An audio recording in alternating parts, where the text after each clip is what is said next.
Welcome to Culture Crash, where we examine what's new and old in entertainment. Life in the time of the deadly COVID-19 pandemic has meant encouraging people to stay home. It has meant working from home, eating at home, and yes, watching movies and TV at home.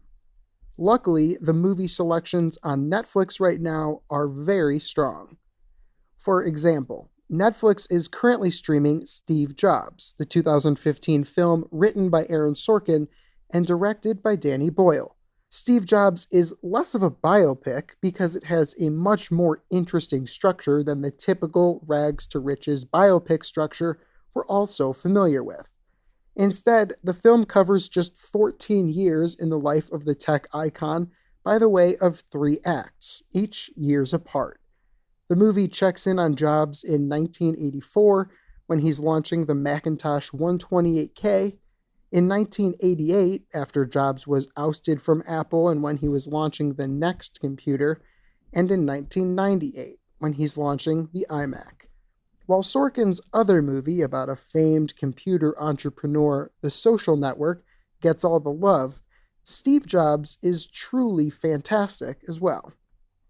Netflix is also streaming The Shawshank Redemption, widely considered one of the greatest films of all time.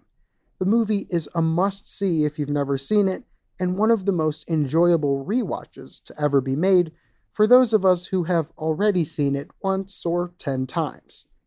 Two of Christopher Nolan's masterpieces, Inception and The Dark Knight, are also available to stream on Netflix, as well as David Fincher's dark, gritty, wonderful true crime epic, Zodiac. Finally, if you never got around to watching The Irishman during award season, there has never been a better time to spend 3.5 hours watching the latest from Martin Scorsese. You can even keep the Scorsese and De Niro love going by following The Irishman up with Goodfellas and Raging Bull, both of which are also currently streaming on Netflix.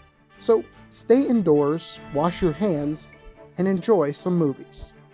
I'm Evan Ruck.